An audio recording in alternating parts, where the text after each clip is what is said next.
The Rise of Stealth Wealth and Quiet Luxury.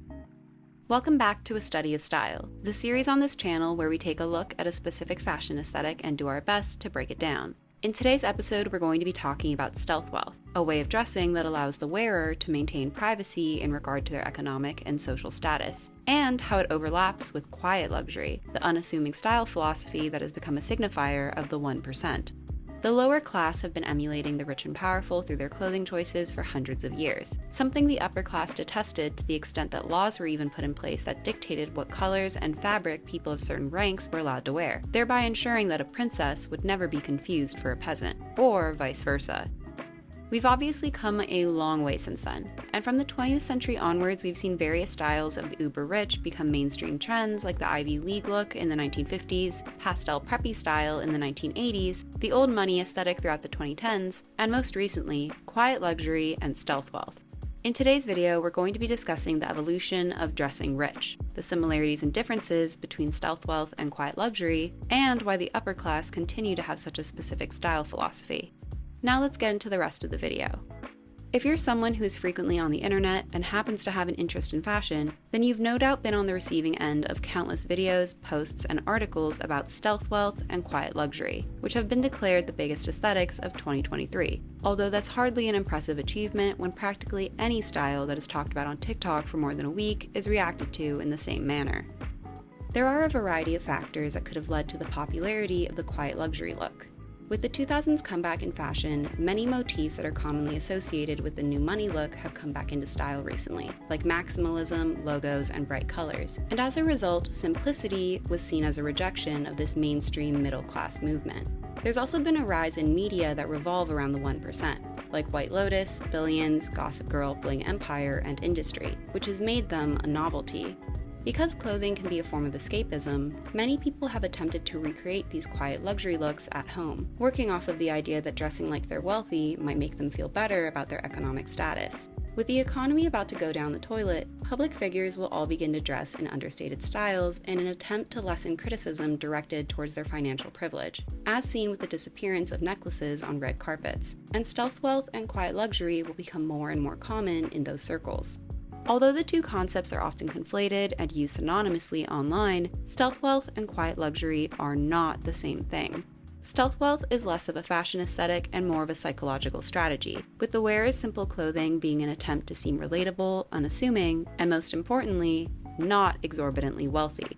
Just think about some of the richest people in the world like Bill Gates or Mark Zuckerberg. They make a point of dressing in a very modest, even outright boring manner to draw attention away from how wealthy they actually are. This carefully contrived aspect of their public image is essentially a way of avoiding a repeat of the French Revolution. In other words, stealth wealth has very little to do with wearing specific brands or colors or silhouettes, and is more about discretion, something the British royal family could learn a thing or two about. Quiet luxury is actually what people are referring to when they're talking about the well-tailored yet simple style of clothing that is currently trending. Quiet luxury has been slowly rising in popularity since spring 2022, in large part because of the resurgence of the old money aesthetic online. But the movement's internet presence skyrocketed in March 2023 following the season 4 premiere of Succession, which centers around a billionaire family who are all fighting for control of their massive company. Quiet luxury also became more popular following Gwyneth Paltrow's widely publicized trial where she dressed in a manner that epitomized the aesthetic. The confusion between stealth wealth and quiet luxury likely stems from their biggest similarity: discretion. Where stealth wealth hides their affluence behind nondescript t-shirts in the hopes of being perceived as an everyman, quiet luxury is all about understated exclusivity. At first glance, the monochromatic wardrobe resembles the elevated basics you could find at any store, but in a classic case of if you know, you know, all of these seemingly simple items are in fact incredibly expensive. Quiet luxury is somewhat of a paradox. Although the style itself is simple enough that it can be easily recreated at home, providing a false sense of attainability and relatability, the aesthetic also rejects the bold logos and bright colors that are often associated with new money types, making it clear to the public that they aren't that sort of rich person. It's the Gilded Age all over again. Beginning roughly in 1877, the Gilded Age was an era of rapid industrial and technological expansion in America, which led to severe wealth inequality, with the rich finding new ways to exploit their cheap labor force. This economic boom led to the rise of the nouveau riche, or new money, who were perceived as less than by old money types because they had originated from a lower social class, and their newfound riches were seen as vulgar in comparison to generational wealth. This divide is epitomized through the short-lived feud between the Vanderbilts and the Astors. The Astor family had first struck it rich in the late 1700s, and by the Gilded Age were multi-millionaires, with Caroline Astor becoming the head of the New York social scene. As one of the most influential socialites of the era, Mrs. Astor initially attempted to exclude new money families from joining high society, including the Vanderbilts, as she saw their earned money as distasteful. This snubbing prompted Alva Vanderbilt to throw a lavish masquerade ball in 1883, while purposely neglecting to send an invitation to the Astors. As the biggest event of the season, Mrs. Astor had no choice but to call on the Vanderbilts and accept them into the upper echelons of New York society in order to secure her family an invite. This single party cost approximately $6 million today, and the theatrics were covered extensively by the press, stirring the public's fascination with the 1% and making their lavish exploits all the more enviable. As time passed and clothing became more affordable and accessible to the different classes, it became increasingly common for normal people to emulate the style of the wealthy in the hopes of achieving a similar level of prestige. In the 1950s, this resulted in the rise of the Ivy League look, named after its source of inspiration, which were elite college campuses in the Northeast.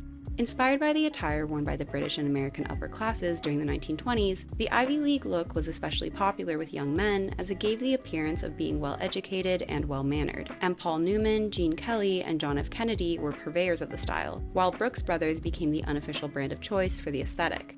The Ivy League look remained a popular subculture through the 1960s and 70s, as seen in films like The Graduate, Love Story, and The Paper Chase, before eventually transforming in the 1980s into what is now known as preppy style.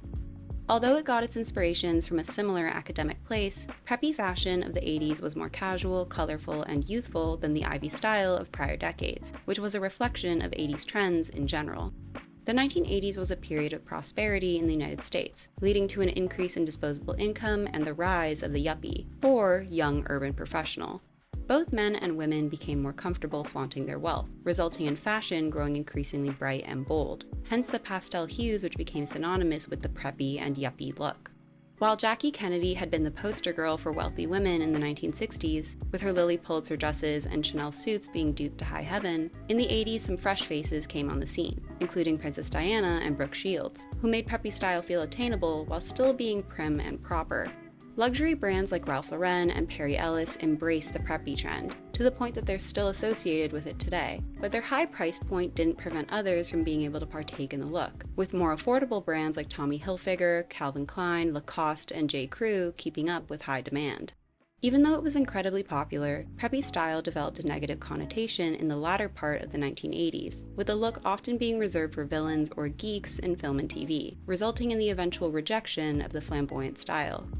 In stark contrast to the loud decade that came before it, the 90s was all about minimalism.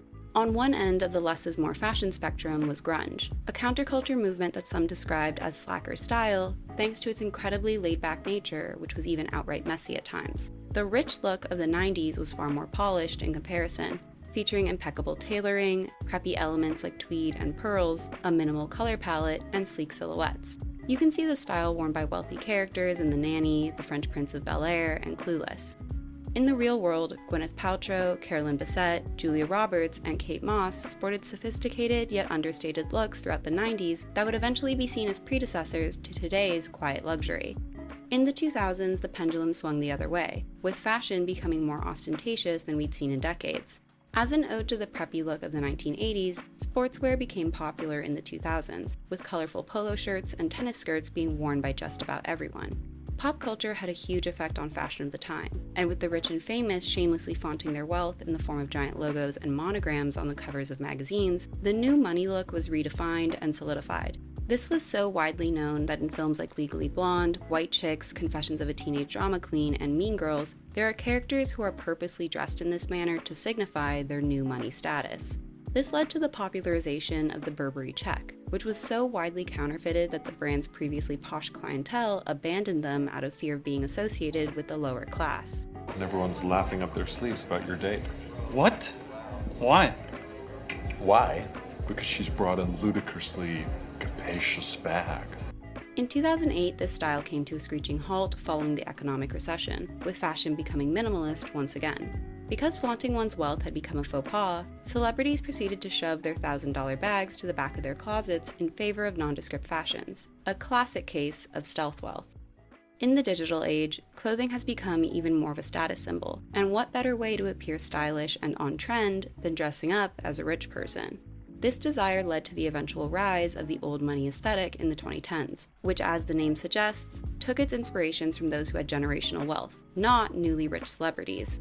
The look is an amalgamation of various styles throughout history that have been associated with the upper class, with an emphasis on timelessness, effortless elegance, craftsmanship, and tradition.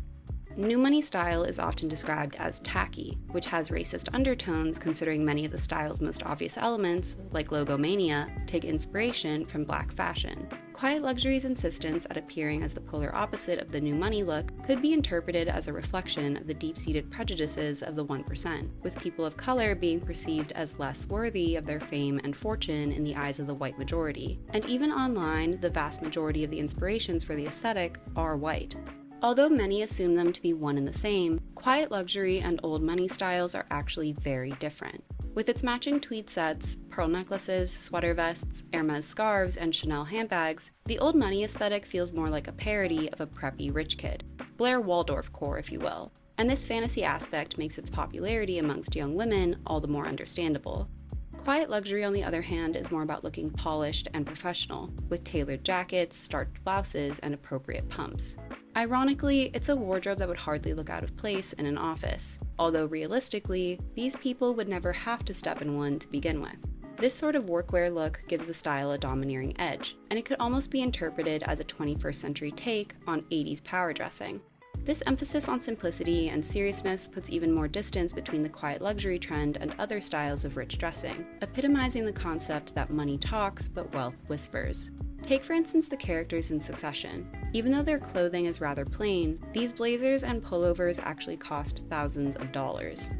The quiet luxury trend is often criticized for its overt simplicity, with some critics even referring to it as boring, old-fashioned, and snobby, which I believe is sort of the point of the style. They're not trying to hop on the latest trends in order to appear fashionable. They're above that sort of thing. Unlike newly rich influencers who refuse to wear the same thing twice, quiet luxury is all about quality over quantity, and they care very little about re-wearing their pricey items. Instead, they have a sort of uniform, mixing and matching their neutral pieces over and over again.